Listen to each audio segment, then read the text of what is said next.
Hello friends, Shri Radhe Radhe. तो कैसे हैं आप सब। सीए फाउंडेशन बिजनेस लॉ में चैप्टर 4 हमारा चल रहा है।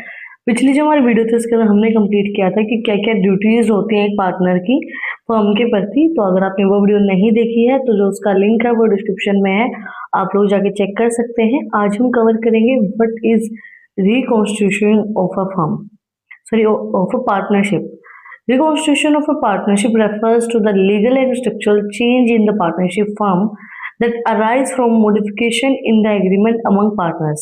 This process occurs when there is a change in composition of a partners, their profit sharing ratio or the firm operations. तो हमें पढ़ के ये पता लग रहा है कि रिकॉन्स्टिट्यूशन मतलब किसी चीज को दोबारा से किया गया है। है ना, कि कॉन्स्टिट्यूशन नॉर्मल वर्ड है, रिकॉन्स्टिट्यूशन मतलब कोई चीज दोबारा की गई है।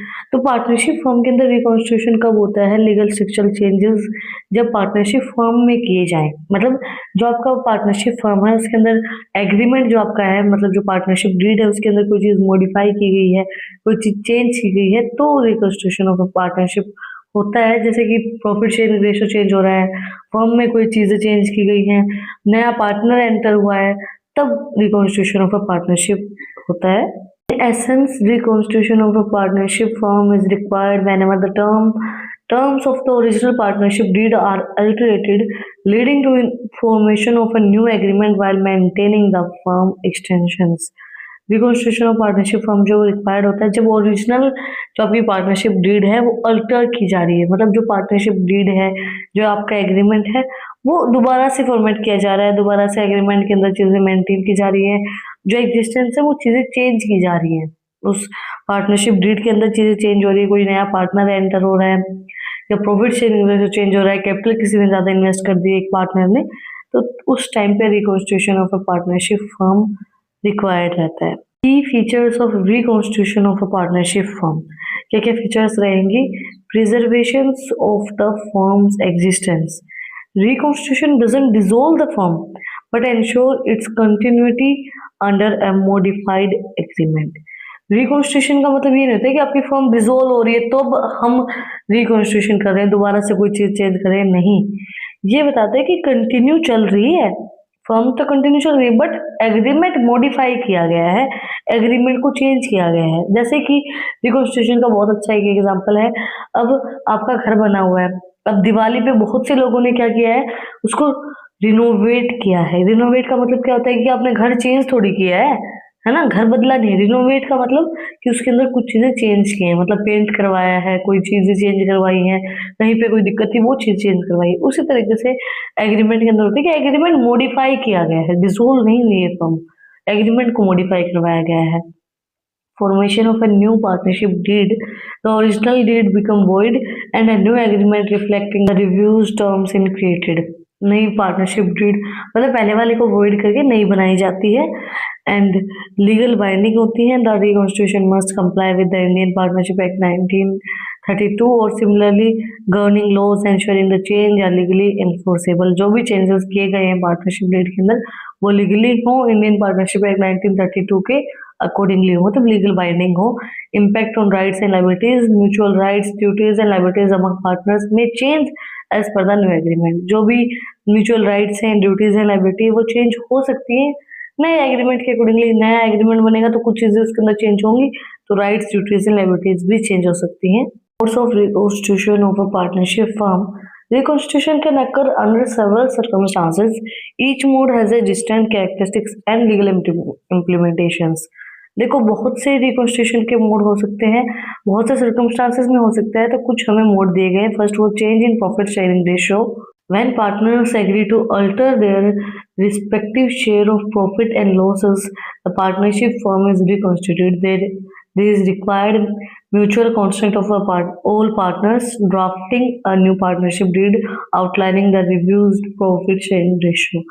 जब सारे पार्टनर मिलके ये एग्री करते हैं कि जो प्रॉफिट शेयरिंग रेशियो उसको चेंज कर रहे हैं, अल्टर कर रहे हैं या लॉसेस को चेंज कर रहे हैं, तो उस टाइम पे पार्टनरशिप को रिकॉन्स्टिट्यूट, पार्टनरशिप फर्म जो है वो रिकॉन्स्टिट्यूट की जाती है म्यूचुअल जो अंडरस्टैंडिंग है पार्टनर्स की उसके अकॉर्डिंगली, और फिर नया एक पार्टनरशिप डीड बनाई जाती है नए प्रॉफिट शेयरिंग रेशियो के accordingly. Admission of a new partner. The addition of a new partner introduced change in the partnership structure according to Section 31 of the Indian Partnership Act 1932. देखो, जब कोई नया partner admit होता है तो अभी तो प्रॉफिट शेयरिंग रेशियो चेंज होगा ना। जैसे आपकी फैमिली है, आप फैमिली में 5 मेंबर है, एक नया मेंबर ऐड हो रहा है, तो नया मेंबर ऐड होगा तो उसके खर्चे भी ऐड होंगे, है ना। तो वो भी अपना हिस्सा लेगा, तो वो हिस्सा लेगा तो फिर चीजें चेंज होगी। तो उसी तरीके से नए जब एडमिशन होता है एक नए पार्टनर का, तो फिर जो एग्जिस्टिंग पार्टनर मस्ट अनअमलाइज एग्री टू द एडमिशन। उसके बाद the new partner refer to as an incoming partner becoming entitled to share in the firm profit and responsibility. जो नया पार्टनर है वो रिस्पॉन्सिबिलिटीज भी लेगा बट प्रॉफिट भी लेगा, और नया प्रॉफिट शेयरिंग रेशो भी होगा। तो एग्जिस्टिंग पार्टनर्स का जो प्रॉफिट शेयरिंग रेशो है उसको चेंज करके नया प्रॉफिट शेयरिंग रेशो निकाला जाएगा, क्योंकि नया कोई बंदा ऐड हुआ है।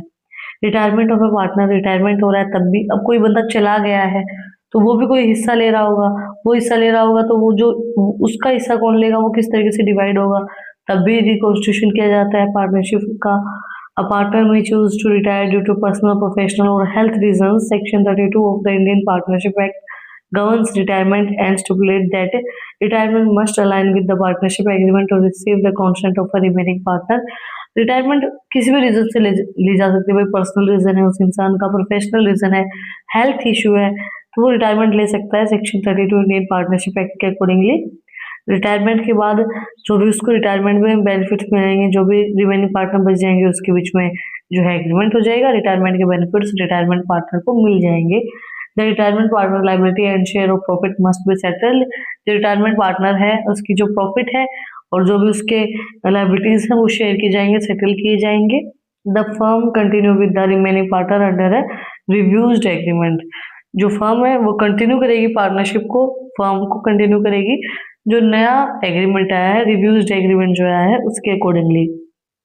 The retiring partner may have ongoing responsibility if agreed upon in the reconstituted date. जो मतलब जो भी रिस्पॉन्सिबिलिटीज हैं, जो भी वो चीजें वो रिकॉन्स्टिट्यूटेड डेट के अकॉर्डिंगली काम करेंगे।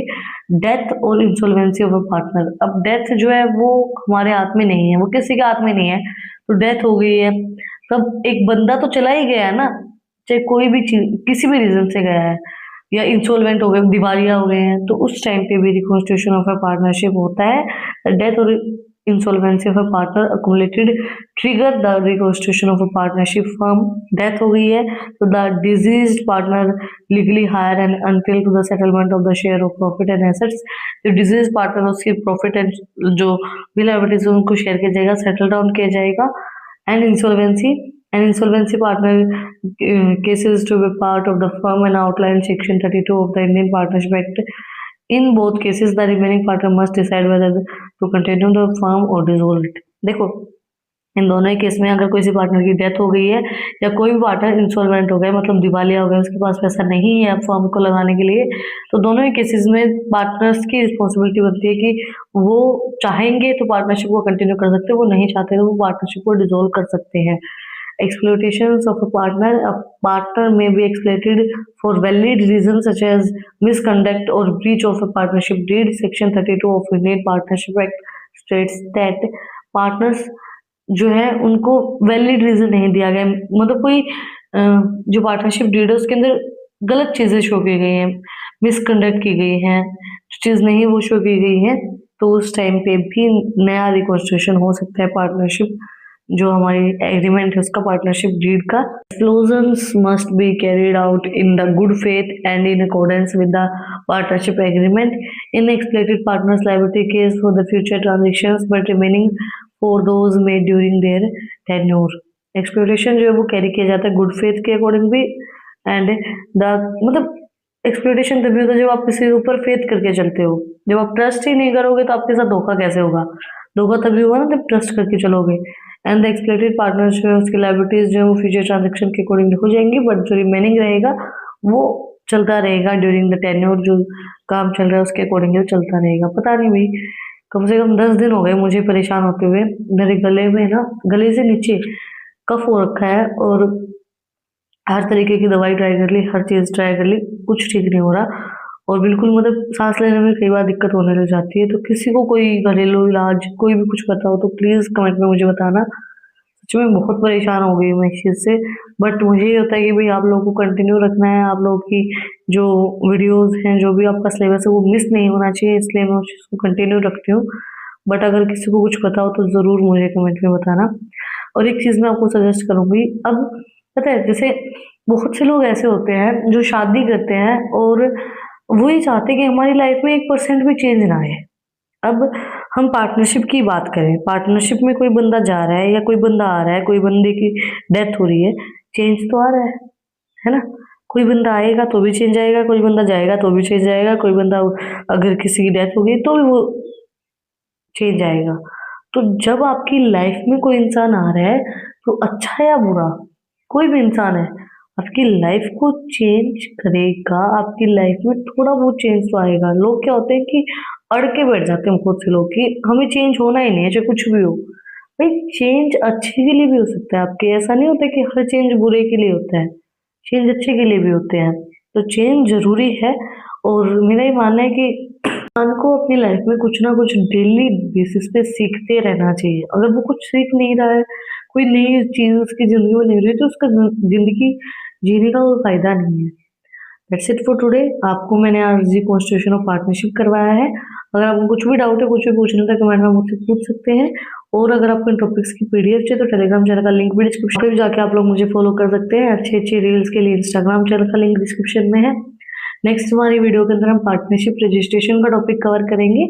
और इस वीडियो को ज़्यादा से ज़्यादा अपने फ्रेंड्स दोस्तों को शेयर करो ताकि पता चले कि भाई क्या क्या चीज़ें होती है, किस तरीके से पार्टनरशिप काम करती है। और चैनल को सब्सक्राइब करें, बेल आइकन प्रेस करें। फिर मिलते हैं वीडियो के साथ टॉपिक के साथ। Like and subscribe. Thank you for watching my video and enjoy your life.